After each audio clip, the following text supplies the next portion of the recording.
Hey everybody, it is me, Derek the Chocolate Botanist. My Clivia is not looking very alivia, so I'm going to be talking with repotting this and talking with Ryan of Florida Fat Plants. This is your opportunities, people coming in, to be able to ask count them, two plant professionals questions you may have. I didn't do the little trick I usually do. We're going to be waiting for him to come in, but this is your chance. Hey, Coy. Cancel. There we go. Oh, I'm trying to wave at people. It is not letting me. But y'all see what happens when I don't do the little trick. When I do the little trick thing, 200 people come in. When I just do a real regular, some of y'all come in and still leave. It's okay though. So here's what I want y'all to do. We're only gonna be up here for like 30 minutes. That means at like 6:15, that's a wrap. You are gonna have the opportunity to ask two plant professionals questions while we are here. Okay. So we're waiting for Ryan to come on, Florida Flat Plants. I'm going to go ahead and start answering questions, and I'm going to be mixing together some soil because I mix my own soil mixes up. And I'm going to be repotting a Clivia into this pot. Those of you who are deep cut chocolate botanist fans, remember, well, for not even fans, my audience, my community, you would remember this pot a long time ago. I painted it, I think, on a live, painted the different pieces, and because it was a pot that had broke. So, hey everybody, we're waiting on Florida Flat Plants to get in here. I just got off the phone with him like 5 or 10 minutes ago. Here we go. And before, I'm going to go ahead and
as it says you're unable to join. I want to try to share this out with people. All of you like plants, so this should be easy to find other people who like plants. And I'm going to be repotting this baby while we're waiting. You can't hear. You can't hear me?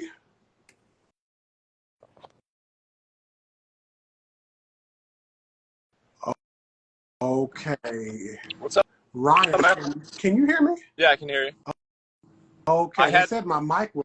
I had the first couple times I popped on, I had to back out, and then I needed an update real quick, but I can't hear you. Can you hear me? I can hear you perfectly because the people was like, Derek, we can't hear you. It Shut went. up. It Can't hear. did go dead for a I moment there. I don't know. The update thing is important. I got to do it more often.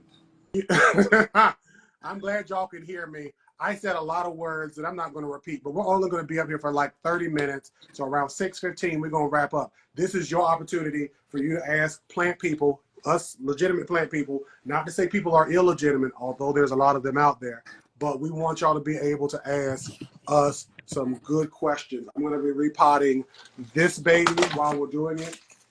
This is a Clivia. Got it from a friend. It's not looking very alivia because Clivia care was not as easy as he told me it would be. So we're going to get started. How you doing today, Ryan? Doing good, man. I am celebrating finding a plant in my yard that I haven't found in a while. Lauren and I don't know if you guys can see, we cleaned up the yard. It's been a mess for quite a while. Code enforcement isn't on me yet, but yeah, I haven't cut my grass in like 6 months. Oh, yes. 6 months. It's not really grass. It's mostly weeds. Look, we celebrate, at least I do, not having a legitimate yard because lawns are, in my opinion, and I think just like historically speaking, like a vestige of colonialism and eco-terrorism, in my opinion, because we need these wildflowers, weeds, whatever you call them, that can support the pollinators that we love. So I, I'm here for it. I couldn't agree with you more. So down here, code enforcement's been getting in a lot of fights with people that are just doing Florida natives, and it's absolutely incredible for the pollinators. Like, it's no joke when you have the native pollinators around. in mass, it changes the yard. And they're letting stuff go, and I'm all for it. Eventually, I'll probably end up just putting shell across my entire yard. Most of what I'm doing is drought tolerant caudiciform stuff. I don't need to do the weed fabric and kill off everything, but I might do shell. I mean, it's the least expensive. I'm sick of the grass stuff, and I really enjoy xeriscaping. It's kind of my lane when it comes to design. So we'll get this house together eventually. I've got all the plant material in the world, so it's just work. And hey, we are exactly 8 days since I crushed my finger with a 360-pound boulder. That's looking pretty good, right? How did you? I have so many questions. How did you do that? All right, so we sell a bunch of boulders. Coral capstone's the cheapest stuff. It comes from Florida. It's kind of that rocky, limestoney looking stuff. But then when there's highway projects, excuse me, I got some traffic here. Wow. It's a $200,000 car that just drove by my house. That doesn't happen often. Oh, one of them Teslas. Nah, it was a fancy Mercedes AMG GT something. I don't know. Anyway, um, where was I at there? I forgot. You road projects when they're doing Oh highway yeah, projects. yeah. So up in Tennessee and Connecticut and stuff like that, they've got this beautiful granite that they're just taking. Like when they're making roads, they're chopping these up, putting them on semi trucks, and sending them down here for big boulders in people's yards.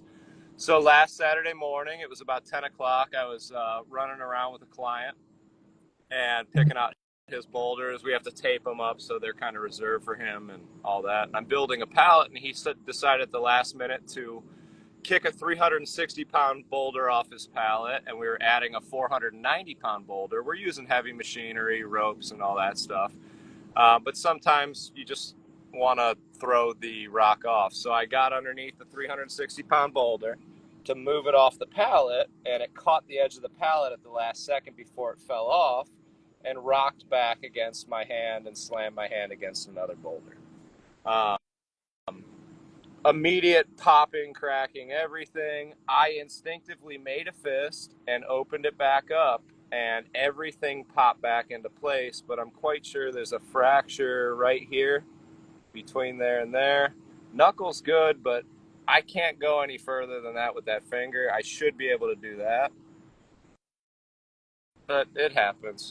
I didn't go to the doctor. I didn't get x-rays. I'm kind of broke always, and we're going on vacation next week to Ohio. I'm driving up to Ohio 16 hours next Thursday for Lauren's little brother's wedding. He's getting married up there in Lauren's parents' property. They've got 4 century-old tobacco barns up there, and it'll be a cool little spot. I haven't been back to Ohio since I cleared out my dad's storage unit probably 5 years ago.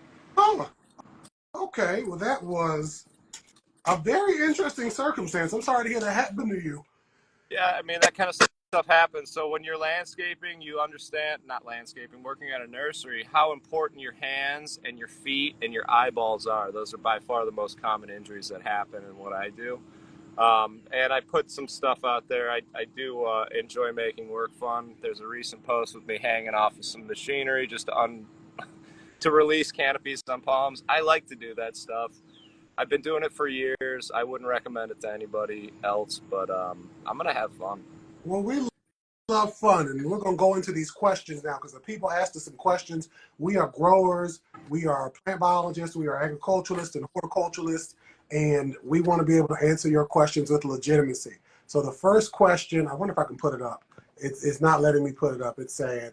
But the first question is, I can pin it. Haha. How do I propagate succulents?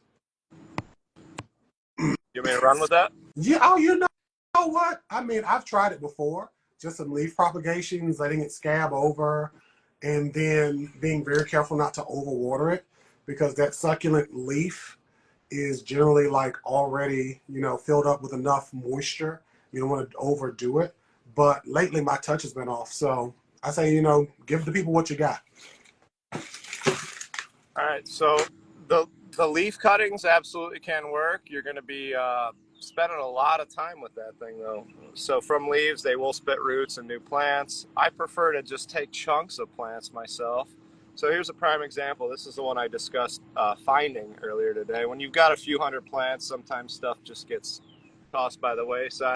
This is a nice crested euphorbia. Crested. So normally these are columnar-like growth, straight up and down. What happens is there's damage to the apical meristem or central growth point, and instead of being columnar, that'll turn horizontal like a zipper. See how that's happening up there? We don't have control over these as growers, so when it happens, it often makes these plants worth more money. But if I were to prop this, show you right here, I'd make a cut right there. I'm going to dip it in a little bit of cinnamon just to prevent rot. Again, it's just as an antifungal. It's not producing any roots or anything, and I don't think rooting hormone does much more than provide anti-rot either. But it's so important to let them callus off. If you throw that back into the soil, and I know there's people that argue, oh, callusing takes energy. I'm sorry. If you throw that back in the soil, it's going to rot out and you'll be wasting your time. Just make a little slice, dip some cinnamon, let that hang out for a couple of days, and then throw it in soil. But don't water it in. Let her freak out. She's going to send out those little feeder roots searching for moisture, and I think you'll get a better established root base. Again, I'm not a botanist. I'm a horticulturalist, which is levels below being a whole ass botanist. But it's experience. I would have no problem. I mean, you could cut all over this thing, but just let it callus off. Don't water in the succulent. Let it hang out for a little bit. You're almost freaking them out just to produce those roots. And again, it's back asswards from tropicals because you're going to water in tropicals. Wowzer. So that's, I think, definitely good information. I need to get more confident with chunks of plants, but it's a big thing. But one thing you said I want to speak on is a horticulturalist leagues below a botanist. And that's not really the truth. In my opinion, we learned the same things. I had to go and learn horticulture at school. And again, this is a clivia a friend gave me. I killed the first two he gave me. I have a friend who gives me all types of plants. And I'm just repotting it. I'm separating all of this soil, and I'm trying to get to these white roots, these kind of tannish brown roots. You can see they look different than the rest of this dead mess. And I'm going to put it in a mixture that drains a little better because I think maybe I'm not watering. My watering style is different than his because he had a whole system set up. And I live in an apartment. I don't have a system as of yet.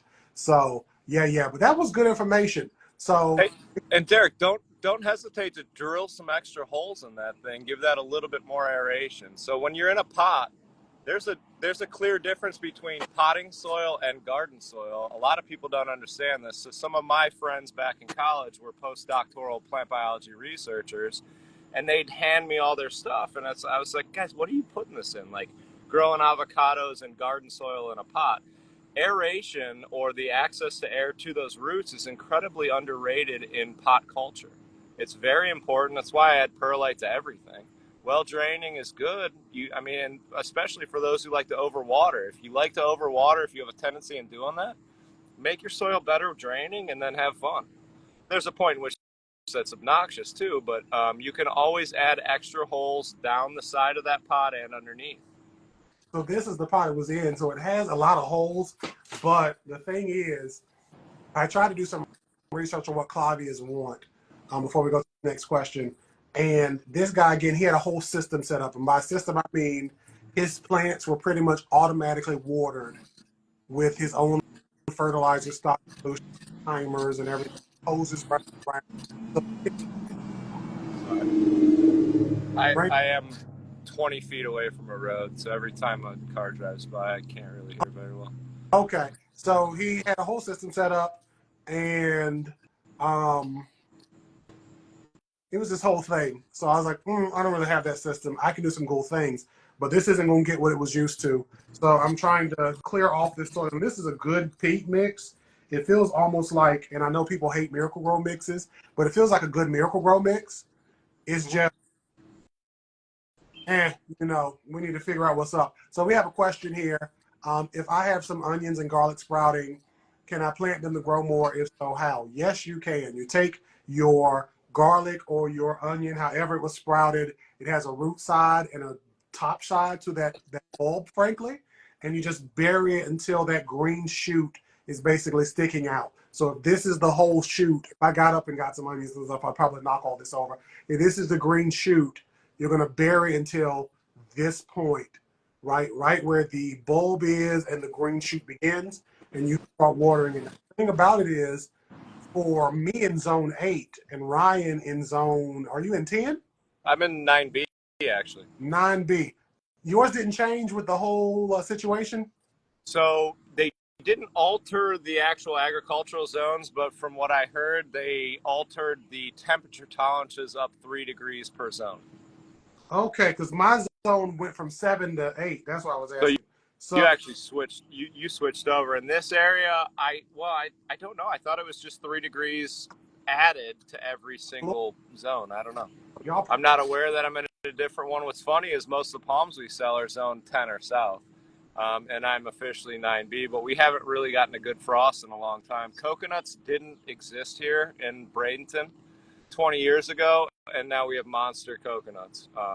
Yeah. okie doke. So, zone 8 and zone 10, like we are, it's not the time for us to be growing things in that alum family. So, onions, chives, garlic. If you're in a colder climate somewhere in the world, maybe you can do it. But I say wait until the season comes. Okay, somebody's asking a question about a ficus. Have you grown ficuses, Ryan? Yeah, lots. Mostly like ginger root or ginseng root, ficus. A handful of those, but we got a lot of strangler figs. I've got Ficus altissima, Audrey's, Burgundies. Yeah, I'm well versed with ficus. So this person is asking a question about a ficus. They said it's losing leaves. They need help. I hate ficuses, so I'm now going to answer this question. I think they're stupid, except for fig trees where you can eat the figs. Outside of that, I think all ficuses are dumb. You got this, Ryan. Well, you're not wrong there. In fact, there's an entire group of people that think all ficuses are incredibly invasive. If you see how they can take over with aerial roots and things like that, I kind of am leaning that way myself. Losing leaves. So my first question is, did you recently move that plant? That kind of stuff happens often, especially indoors. If you move that plant 10 feet across the room, they can get a little bit angry and they're just acclimating. I don't think you killed the plant. Dropping some leaves is pretty normal, but it's usually an acclimation thing. And they'll get happy again. You're not killing anything, but I think maybe you've moved the plant recently.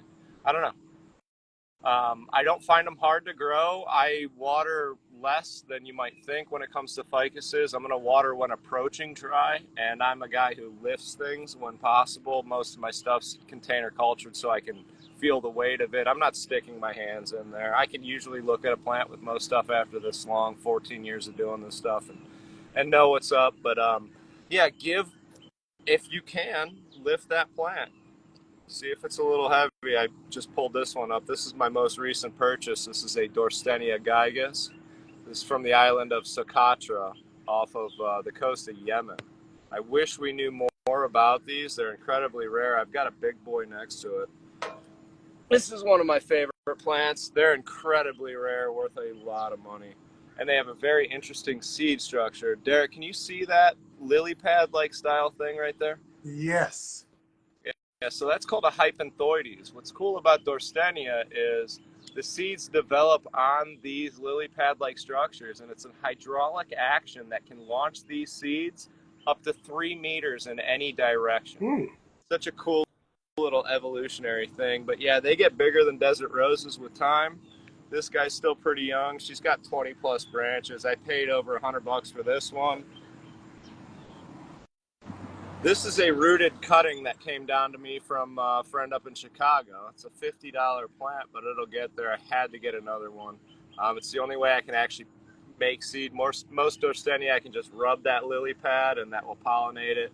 Unfortunately, with gigas, I need two to be involved in that situation. Okay. So there was a person who asked a question about growing plants in R heat. I don't know who R is. It was M. I'm going to pin this one. M Cube. They're new to planting. They want to know about growing R heat. I don't know what heat they're talking about. I don't know if they're talking about dry heat. I don't know if they're talking about the North Carolina heat or Florida heat. Hopefully they can respond, and then we can we can go into it if they're still here. Let me see if they're still here. And again, for those of you coming in, you can ask questions. They're not here. We're going to skip over this question. Boom. Oh, they are here. Louisiana. Okay, Cool. look. I'm glad you came So back. again, I'm a firm believer in the light, temperature, and water triangle, and just trying to keep that everything's proportionately involved in that situation. When it comes to heat, oftentimes we have an issue because these things are being grown in shaded greenhouses with wet walls providing extra humidity, a lot of fans, and then you take them home and you put them out in the sun like they should be able to take, and they're going to wilt immediately. If you know how the grower was doing it beforehand, which most of us can't, especially if you're buying at big box stores, you can go through a little rough transition. I say bright shade is the best way to start everything, and I mean by bright shade, it's a confusing aspect, but just imagine being under the canopy of an oak tree. That is bright shade to me. There's very little direct light, some of it may be peeking through, but when it comes to the heat, I mean, yeah. So watering things in, stepping up the pot size might help a little bit. They're going to let those roots sit in water a little bit more. It depends on the plant too. There's a lot of variables, and please explain more with that question if you can. So I think most definitely, jump on what Ryan is saying. To grow in your heat is to know your environment, and that environment is, I'm going to bring y'all down because I'm going to have to, these roots look so cool. I'm going to actually probably make You're doing a really good job in your apartment right there. You know what makes that much easier, and you can't pull it off right there, would be just running a hose over that stuff. Well, yeah. I mean, like if I had a hose, and there's the one I've really thought about like doing this because I'm really this type of person. Getting a 50-foot hose, going downstairs, like at the corner of the building, there's like one of those little spigots, and then running it right. Tie a rope to the hose, pull it up to your balcony. That's right. And then they would never know. I painted the same color as the wood. It blends in. Okay. They would never know. They would never put know. Some little straps on it. You can attach it to the 4x4s or 6x6s that your balcony's made off of. You are in the same vein. Literally, a bunch of zip ties, a bunch of good, because zip ties would be even easier. And it would be great. I've really thought about this, Ryan, but I'm not going to do it because they would probably be like, he's stealing. But so when I'm indoor or outdoor, I have to consider my environment. My environment, like he said, is the whole triangle of it all. The environment, the temperature, whatever soil I'm growing in, and the humidity and the watering ability I have, right? I live in a 2-bedroom apartment, right? I live alone. So I have a lot of water that I often need to put outside. And one big thing I'm proud of this year is typically I would use like 50 gallons of water to water my plants, meaning I would put them into big 5-gallon buckets and then fill them up at the sink. I don't have any water hoses in here. And then go backwards and forwards to water, sometimes multiple times a week, some 2 every day, sometimes depending on how hot it is in the summer. I've now changed that from, again, maybe 20 to 50 gallons to 10. And I use these 5-gallon containers and like a little liquid transfer pump, and I'm able to water and get my plants good. Granted, I'm not growing nearly as much as I typically do. Those of you who are seeing my videos now, Ryan can tell you, I've had so much stuff on the patio, people have lost their minds. Like, how is he doing this? Because I'm a freaking scientist. But if you know your space and you know yourself, everything else can fit in, right? If your space is super full sun and it's hot all the time and there's not a stitch of shade, then you're going to have to water more often. If you know you don't like to water that often, then you need to get like a hose and a timer. There's so many different things you can get to make things work for you. So that's pretty much my suggestion. And again, we are here. I didn't even say the name of the series. The More You Grow, it's a series we're trying out. I got Ryan here of Florida Fat Plants. Got his name right this time. This is your time to ask us questions. We're only going to be here until 6:15 Eastern Standard Time. I'm trying to do a hot 30 minutes. I don't want to be up here too long, right? Because some of y'all be like, we just want to sit here and watch. I don't want y'all to sit here and watch me all day. I love the long form videos, but people aren't watching. Well, the thing is they have that replay value. So some people may go on to the YouTube because these videos do go straight to YouTube. There's going to be one day I'm going to really show y'all how I do all the videos going everywhere. and I never do it myself. It just happens in the background. So like this video, like if you go to check on YouTube, Ryan, our previous video is up there. So all of my content is automatically sent to the YouTube. And the people can go in and watch it and get that repay value. Hey, will But you please, if you're reposting this, will you put your YouTube in the comments or in the description too? yeah, I can definitely do that. So send me. I enjoy watch everything I do. I watch multiple times. I don't mind watching, and I'm critical, but I watch it. I love watching it. I'll put it on the big screen inside, and I'll sit down and yeah, everything. So I'll definitely send it. It's pretty much my name, the Chocolate Botanist. If you find me here, you find me everywhere. All of it's everywhere except for Twitter. It's the same name, and that's only because Elon Musk doesn't want me to have my real name because Hey, he's a hater.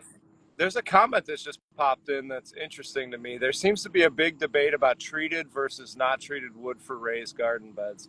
I'll expand on that a little bit because I'm incredibly sensitive to treated woods. In fact, so when they treat wood to make it water resistant, stuff like that, there's a lot of arsenic that's used. There's a lot of heavy chemicals that are used in there. I can actually taste it. So our skin cells are essentially it's a giant stomach. Anything that touches your skin can also be absorbed into your body. When I'm handling treated wood, I can start to taste it. So I don't know, yeah, especially with things like arsenic. I mean, that's in normal soils too. In fact, it's heavily in California soils, which is why I don't drink wine from California, because I get more hangovers. And I'm a big wino. I prefer Chilean wines because there's a hell of a lot less arsenic in their soils. But there's something there with the arsenic. I don't know how much it would affect, but I'm sure there's other chemicals in there that you probably don't, especially if it's edible stuff. I'd back off of the treated. It's not going to last as long, unfortunately. Yeah, so I mean, I kind of feel a little the opposite. So treated versus untreated wood, I think it depends on number one, what you can afford, and number two, if it's treated but still is able to be growing food crops. So if you are able to grow food crops and it was treated in a way to grow that, then like go for it. But I'm always of the mindset of if you can afford to spend a little more, what can you do? Because either way, treated, untreated, eventually it's all going to be, know, gone with the wind, like butterfly. Yes, yeah, that stuff breaks down. I just don't want it to break down and be absorbed by the plant, especially if it's edibles. Well, That's concerning. That's my only concern. and like I said, if it's something where it can be broken down, at that point, I would hope, and this is a hope, that whatever microbial, fungal interactions broke it down, that treatment would also be Eliminated along the way. But the biggest thing is if you can't afford it, you can get like the stone pavers, like the cinder blocks that have the two holes. You can Yep. get and just stack them. And that way you have a bed that's going to last forever. Again, it's a lot of money up front. It's a big investment up front for some of us. But if you can afford it, do it. That way, again, you don't have to worry about termites. Termites can't eat concrete, as far as I know. Exactly. It's not going to be burnt down. You can do anything in it. And later on, if you want to say, hey, I want to take this 4x8 and turn it into two 2x4s, 2x4 beds. It's easy to do because the concrete is just there. You don't have to like patch them up or anything. You literally stack them up together and you're good to go. So that is The most productive raised bed I've ever done was up in Ohio, and I was doing eggplants out of it. What it was an old particle board bookcase, mm, and I just tipped it over, took the shelving out, filled it up with soil, and I produced over 74 eggplants in one summer from one single eggplant. look. Massive eggplants, too. We love a massive eggplant around here. So when it comes to somebody says they have an adenium, can they replant it in Wisconsin? I don't know what an adenium is. Adenium. Adenium is going to be a desert rose. There you go. Bingo bongo. Can they replant that now in Wisconsin? I have no clue. Yes, you are absolutely. She's in her growth season. So Wisconsin's probably pretty similar to the environment I started growing these up in Ohio. I did 7 years in Ohio. It's around 8 years down here in Florida now. But you get really good quality growth out of stuff up north. Unfortunately, your plants go dormant for 5-6 months out of the year. So my Ohio experience was they go inside in October, and you don't feed them a whole lot. You don't water them a whole lot. Water when bone dry, and then wait another month. I'd get away with maybe watering 2 or 3 times the entire winter. They go back outside after the last chance of frost. So often, in where I was at in Ohio, that would be mid to late October or mid to late April. So October they go inside before Halloween when we could get experience a frost, and then they go back outside after the last potential for frost. And I was blazing them in full south-facing sun outdoors when possible. Repotting now is the time to do it. That'll allow her to reach out and become established before she goes back dormant come October-ish for you in Wisconsin. Look, we love to see it. This is why we talk to legitimate people, right? Some of Well, these people it's favorite. not just that, it's the experience of doing it from Ohio to Florida. I was predominantly an indoor grower in Ohio and predominantly outdoors now. And it's the whole East Coast. There's very few plants I can't even, and I'm talking plants, not trees. Trees are a completely different animal. Um, I can identify most from here to Ohio. But dormancy is important for plants up there. They have to go to sleep. You don't want to be putting them in your house under a bunch of grow lights. Let them take their time off. They're doing that for a reason. You'll get better growth out of it than trying to blaze them under grow lights their entire time they're indoors. Beautiful. So this is why you ask legitimate questions to legitimate people, right? Because some of your favorites do not know through experience, through education, whatever it may be, some combination therein, what we know, right? Some of your favorite influencers in the plant community, they know enough to be dangerous. They know enough to show you their pretty plants. I will show you dead plants at any given time. I have one behind me right now that's looking. You hear that? You hear that there? Dead leaves. I have that in this house in spades, right? And I show you that to show you that you're not alone when you're experiencing these things. So last question, so we can wrap up. They are asking, what is the best way to grow melon and squash? That's supposed to be squash in regards to types of trellising. I have Oh, for I've seen a really cool one lately. So I've never pulled this off uh-huh. myself, but what they did was take, I think it was 4 inch by 4 inch cattle fencing and Mhm. created a half loop. So anchored into the ground here, anchored into the ground there, planting alongside of that 4 by 4 loop. They crawl up like a trellis, and these things were dripping down into the middle of that half loop with melons and squash. Such a cool look. I don't know. I mean, I don't have a whole lot of experience with either one of those. Definitely not melons. Squash, pretty similar to how we were doing the eggplant. But yeah, if you can see, there's videos out there of these half loop things planted in rows, and they grow up, and then the actual the fruits will hang from the inside of that trellis. It's cool. So most depth I have for squash, loofah is pretty much the main squash I've grown, squash thing I've grown. So I've grown them up fencing and up the side of, and because loofah and most squash are relatively light, most of the trellising, including that archway you're naming, would be dope. If you're doing watermelons, especially things that are like the sugar baby small ones, but the big ones that all of us love. I mean, I can say me, I love. Um, you want to make sure you're growing them. If you are trellising, you're growing them with additional support. So It's into a yeah, certain for size. watermelons for Yeah, yeah. sure. Yeah. Once that fruit starts to get to a certain size, like the size of a softball, I want to even say, I've seen some people use pantyhose, right? Socks, bras. Some people make fun of the way I say that word, bras.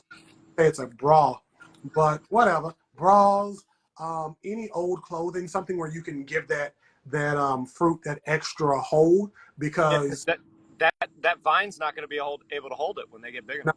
not in the slightest, right?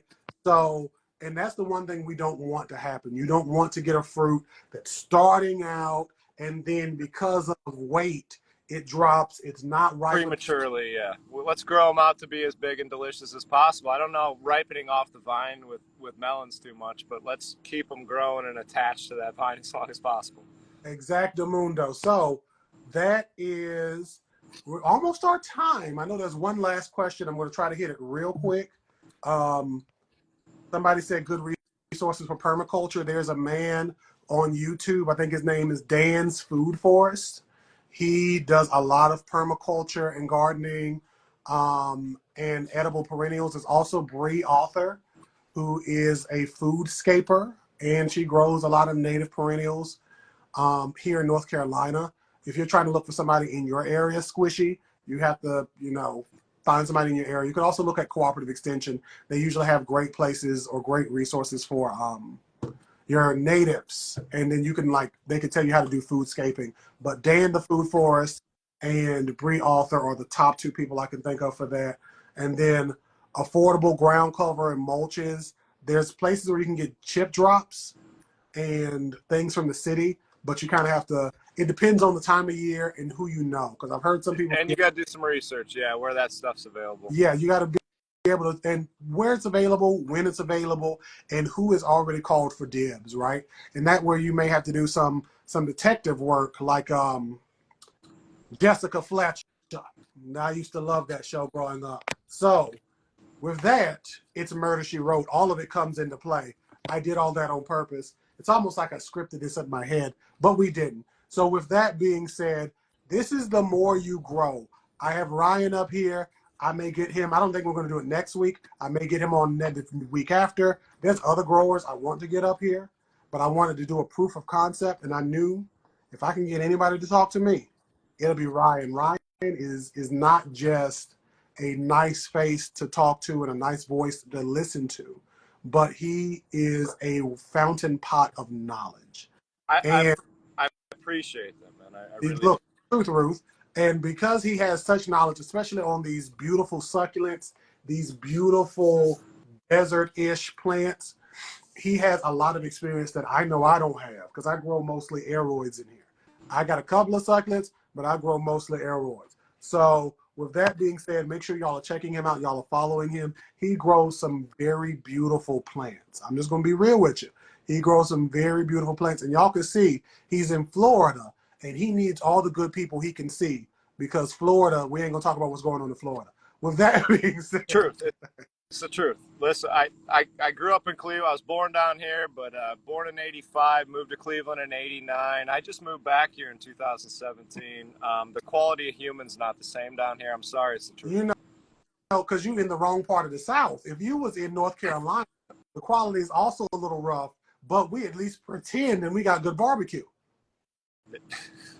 It's the barbecue. You get the barbecue and the slaw, and it makes the racism go down easier. Ryan, do you have anything else to give to the people before we head out? No, man, I appreciate it. I'm down to join you whenever you'll have me. I've been looking to try to get something in or get back into something weekly like I used to. I love doing this, setting up, ramping up for it. Again, I'm not gonna lie. There's a beer in this Starbucks cup. I'll always have one of those before we fire up. It just helps me project a bit better.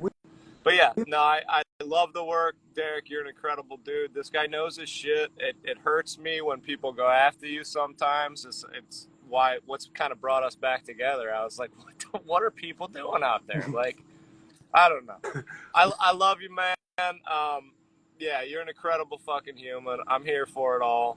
Let me know. I thank you. This has been The More You Grow. This is going to be on YouTube, The Chocolate Botanist. On YouTube in maybe 10 minutes. It does it automatically. It'll put it all up. I'm just going to type some other stuff out. Ryan, do you have YouTube? I do have an account, but I think it's under a very old name. I don't think there's a Florida Fat Plants, but I may have secured that when I secured this, but I've never done anything with it.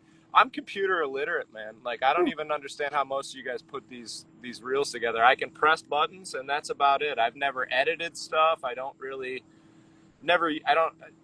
no filter. Like, I don't know how to do most of this shit. I put the reels together by magic. I wave my little wand here and I'd be like, Wingardium Leviosa. And then the things come together. But I'm thinking about doing, side note, this is you and me. The rest of these people can't hear this. About doing like hey guys, this is how I do stuff on social media. Just to show people what I do and maybe have like almost a consortium of people being able to trade ideas and tips and tricks. But it's something I'm thinking of. We'll see if it actually comes to reality. But I'm bright enough to pick it up, but I don't really. I mean, computers have never been an interest for me. I'm outside 100% of the time. I don't own a computer right now. Like, I don't have one. So don't have a. We're gonna talk offline. Y'all be good. This has been the end of The More You Grow. If you just came in, you're going to have to rewatch this when it posts. It'll also be on YouTube. For those of you who just want to see it there and be able to fast forward and skim and all this other stuff, watch it on your TVs or whatever. And thank y'all for coming in today. Y'all have a good one.